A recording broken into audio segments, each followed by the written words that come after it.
Twisted African Folktale Stories.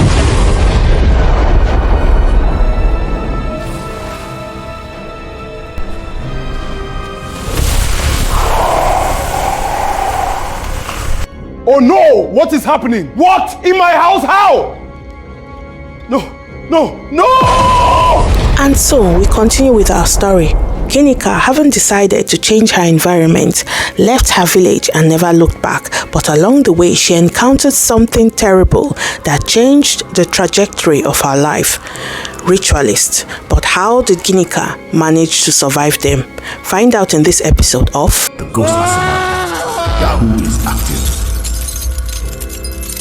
Hello and welcome back to my channel. The bus driver suddenly stopped the bus on the road to the alarm of everyone, and some kidnappers came out. They kidnapped everyone, pushing and forcing them into the bush as the driver drove the bus away. Ginika had entered a one-chance bus. Ginika was dragged along with the others and taken deep into the forest. The kidnappers were ritualist kidnappers, sourcing people for money-making rituals. The passengers were taken to a shrine deep in the bush. The captives were lined up before an idol. Obashango na batala jauno. Onyuri onkeko. Niriga ejuafo. Ogage kuyagozo. Ni oluomo nego gas over jamire zigoro. One by one, the captives were being slaughtered. Blood soaked the forest ground. The air smelt of fear and death. Then it was Ginika's turn. They did not know who she was. As soon as the knife touched her skin and blood flowed out, Ginika let out a piercing scream. The scream was not human. In a flash of blinding light, everything around her exploded. The ritualists closest to her were torn apart. The native doctor was killed instantly. A rain shower of splattered, mashed bodies fell from the heavens, landing on the forest ground. Fire burned the shrine down. The remaining captives broke free and ran into the bush for their lives. Nobody looked back. The idol cracked open. From it came the god Obashango, the god of money ritual wealth. He stepped out in his true form. It was a huge, terrible-looking god with green blazing eyes and a single plate, thick and long, flowing down his back. Burning with power, he thundered. Who are you? An ordinary mortal who dares to destroy my home and kill my servants? Speak now. Ginika moved closer to the god, looking straight into his eyes. She called his name, Obashango, and spoke calmly. I challenge you to a fight.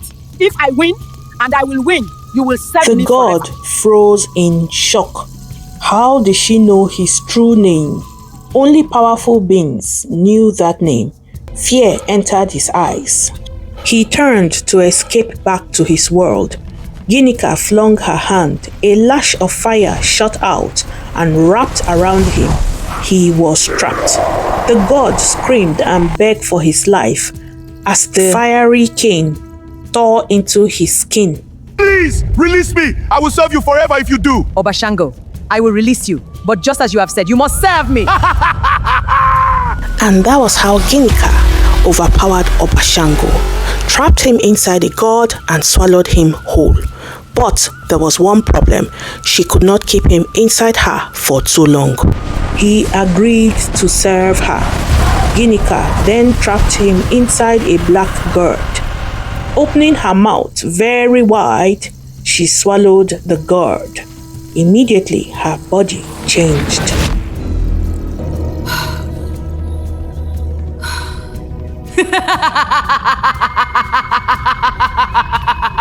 She transformed into a beautiful young girl.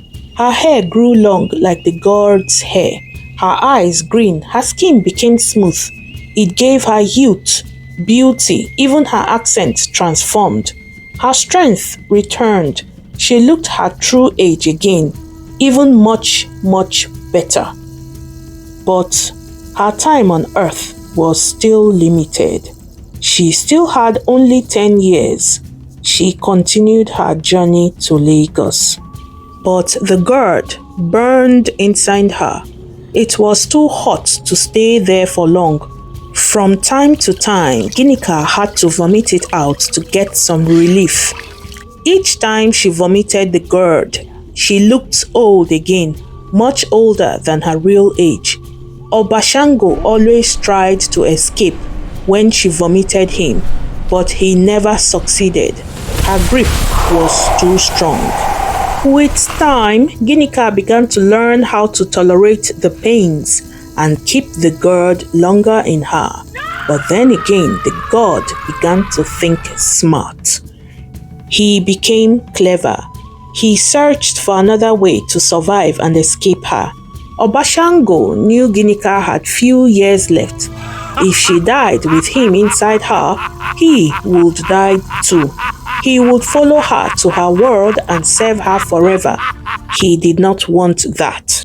So he made her an offer. My queen, I have a proposal for you. Speak, Obashango. I am listening. I am a god of wealth and ritual prosperity. You know your years on earth are already few. But if I can make men willingly give you their years in exchange for wealth, you can use their time to live longer on earth. You must use only 1 year at a time, because taking all the years at once would cause an overload and destroy you instantly. I will keep the remaining years safe for you. So you will always have a supply of years and you will never die. I live to serve you, my queen. Ginika agreed. That was when she met Caspar. Caspar was a struggling young man looking for fast money, hustling with a small change he was collecting from Yahoo, always dodging from the police and EFCC. Ginika promised to help him enter a powerful online group. She told him she would teach him how to use spirits to collect huge sums of money without the EFCC tracing it. Caspar agreed quickly. 30 years. I pledge 30 years of my life to you in exchange for wealth. Caspar agreed quickly. Of course, he had to give something in return. Caspar pledged 30 years of his life to her. He did not care. The men who came to Ginika never cared at first, not until much later. He also promised 60% of whatever he made to Ginika. Ginika loved a good life. She quickly bought properties, nice expensive properties around Lagos. She hired bodyguards. Not that she needed them, but that was what other rich humans in Lagos did. So, why not? She had to blend in. The day she moved into her Banana Island mansion, she felt good. To hell with Queen Mother and the other Ogbanji sisters. With this, she would live forever and continue to be very rich. She loved to live big. Obashango kept the stolen years for her. He gave them to her, 1 year at a time. Each time a year was exhausted, she would age again. Then the next transfer would come, and she would become young once more after receiving the life transfer from Obashango. Then she would send him back to the god and swallow him up again. That was how the Yahoo active group started and began to grow larger as more members were recruited under the leadership of Ginika. But now there was a problem. Chibuzor, the new member, had broken the rules and he must pay with a sacrifice. Chibuzor thinks running to a native doctor would save him. Ginika laughed loudly as she lay on her bed. The laughter rolled through the room. What a stupid plan, she said. She decided she would deal with Chibuzor and Kayode together.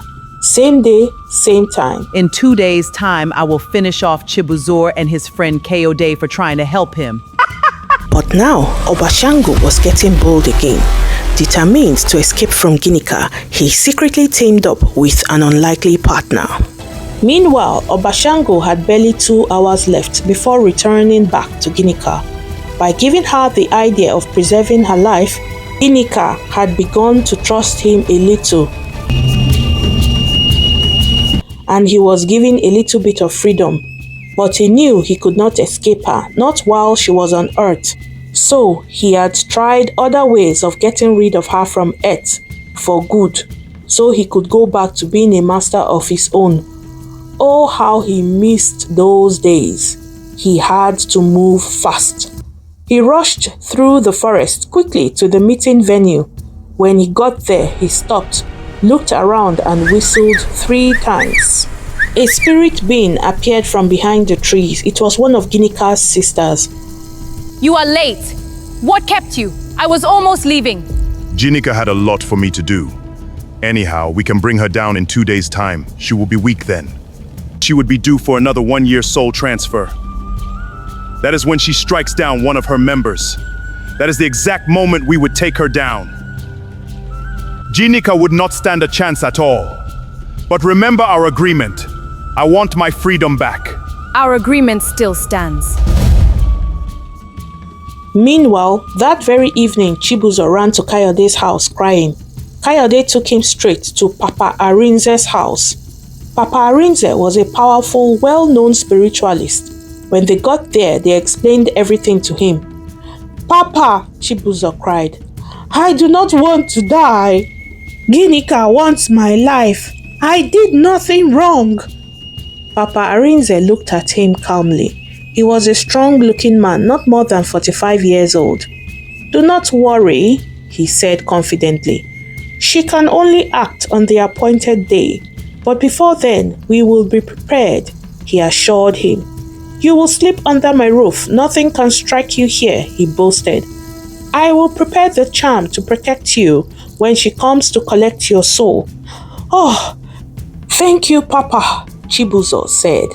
"I told you he is powerful," Kayode added, patting Chibuzor on his shoulders. Chibuzor looked relieved. "He can help you." And then, just as if the gods heard Papa Arinze's boasting and wanted to mock his powers, a burning pain suddenly cut across Chibuzor's chest.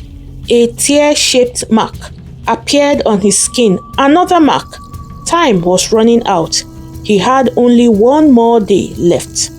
"Ha!" Chibuzor cried. And even though Chibuzor was now in the house of a supposedly powerful spiritualist, the mysterious marks from Ginika's gods continued to appear on his chest. Could Papa Arinze really defeat Ginika and undo what she had started? Would Obashango succeed with his secret plan? And how did Casper Americana meet Ginika in the first place? Find out all this in the next episode, coming your way soon. Until then, God bless and bye. Please like, subscribe and share.